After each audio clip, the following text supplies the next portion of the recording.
Tiffin হয়ে গেছে, আলু চচ্চড়ি আর রুটি করেছি। প্লেট নিয়ে নিয়েছি, চামচ নিয়ে নিয়েছি, আর হটপটে অভি আর জন্টির জন্য রুটি করে দিয়েছি। নমস্কার বন্ধুরা, বন্দনা ক্রিয়েশন চ্যানেলে আপনাদের সবাইকে স্বাগত জানাই। আশা করছি আপনারা খুব ভালো আছেন, আমিও খুব ভালো আছি। তো এখন আমি অভি আর জন্টিকে খেতে দিয়ে দিয়েছি। জন্টি খাওয়া হয়ে গেছে, এখন আমি খেয়ে নেব আলু চচ্চড়ি আর মুড়ি। মুড়ি আমার খেতে খুবই ভালো লাগে, তাই আমি আলু চচ্চড়ি আর মুড়িটা নিয়ে নিয়েছি। আমি এখন রান্নাঘরে চলে এসেছি, এবার দেখে নেব অভি কি এনেছে বাজার।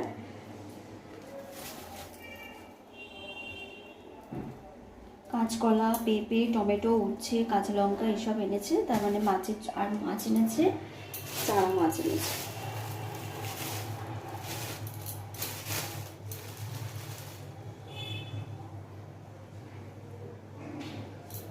এই মাছও পছন্দ করে না, আমি খাই বলে, আমি ভালোবাসি বলে ও এনেছে।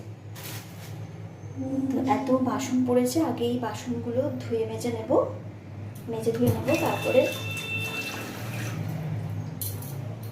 কাটাকুটি করে রান্না বসাবো।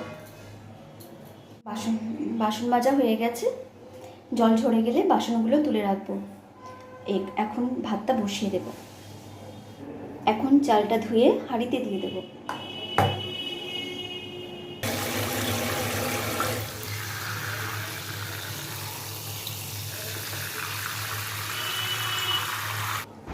চালটাকে আমি ভালো করে ধুয়ে নিয়েছি। এবার ধোয়া চালটাকে হাঁড়িতে দিয়ে দেব। হাঁড়ির জল গরম হয়ে গেছে, মাছও ধোয়া হয়ে গেছে। এবার জ্যান্ত মাছে একটু বেশি করে নুনটা মাখিয়ে নেব, নুন ও হলুদ মাখিয়ে নেব।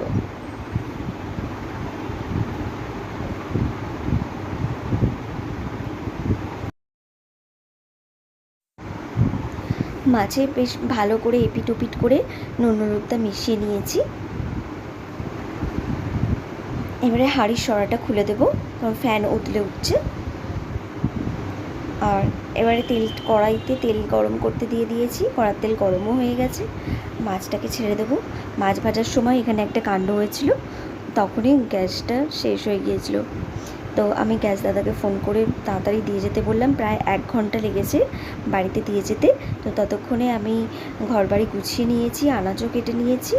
আর তারপরে দিয়ে যাওয়ার পর মাছটা ভালো করে ভেজে কাঁচকলা, আলু, পেঁপে দিয়ে মাছের ঝোলটা করে নিয়েছি। এবারে ঝোলটা ফুটলেই মাছটা দিয়ে নামিয়ে নেব। আর জন্টি গিয়েছিল বাবার সাথে ঘুরতে, তো চলে এসেছে।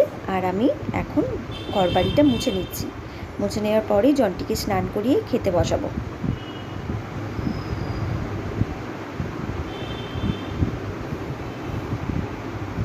বেলা সেদিন অনেকটাই হয়ে গিয়েছিল, প্রায় 2টো বেজে গিয়েছিল জন্টিকে খেতে বসাতে। মাছের ঝোল আমার হয়ে গেছে, নামিয়ে নিয়েছি। এবারে উচ্ছেটাকে ভেজে নেব। উচ্ছে ভাজা বসিয়ে দিয়ে আমি রান্নাঘরের পুরো কাজগুলো করে নিই। বাসন মাজা থেকে রান্নাঘর মোছামুছি, নিচেটা মোছামুছি সবই করে নিই, কারণ উচ্ছে ভাজতে যেহেতু অনেকটা সময় লাগে। আর আমি সিম করে বসিয়ে তবেই উচ্ছেটা ভাজি। আর উচ্ছেটা ভালোভাবে সিদ্ধও হয়, আর অতটা আমাকে নাড়াচাড়াও করতে হয় না। তো দেখুন, আমি সবই গোছানো হয়ে গেছে, রান্নাঘরের কাজ প্রায় কমপ্লিট, শুধু ওভেনটা মোছামুছি বাকি আছে। তো জন্টিকে উচ্ছে ভাজা দিয়ে প্রথমে ভাতটা খাওয়াবো। জন্টি ওর বাবার মতো উচ্ছে তেঁতো খেতে ভালোবাসে, ও তেঁতোটা খায়, কখনো না করে না। তো জন্টি ঘুমাচ্ছে না বলে ওর বাবাকে বিরক্ত করছে, ওর বাবা চেঁচামেচি করছে বলে আমি ওকে নিয়ে ছাদে চলে গেলাম। বললাম চল গাছে জল দিবি চল। তো আমার এই নয়নতারা গাছে অনেকটাই ফুল হয়, শুকিয়ে যায় তাও মানে মরে না, অনেকবারে ফুল হয়, জল দিলে আবার বেঁচে ওঠে। আর এটা হলো বেল ফুল, এখন ফুলটা হয়নি, এর আগে ফুল ফুটেছিল অনেক। আর আর অ্যালোভেরা গাছ, আর বোতলের জল শেষ বলে জন্টি এখানে পড়ছে। অ্যালোভেরা গাছে জল দিল, আর ওখানে আছে বেল ফুলের গাছ আর নাকচাপা গাছ। আপনাদের দেখাচ্ছি নাকচাপা ফুলটা কত সুন্দরভাবে ফুটেছে। আমার ভিডিও যদি আপনাদের ভালো লেগে থাকে তাহলে আমার চ্যানেলটি প্লিজ সাবস্ক্রাইব করবেন এবং লাইক কমেন্ট করে জানাবেন আমার ভিডিওটি আপনাদের কেমন লেগেছে। ধন্যবাদ।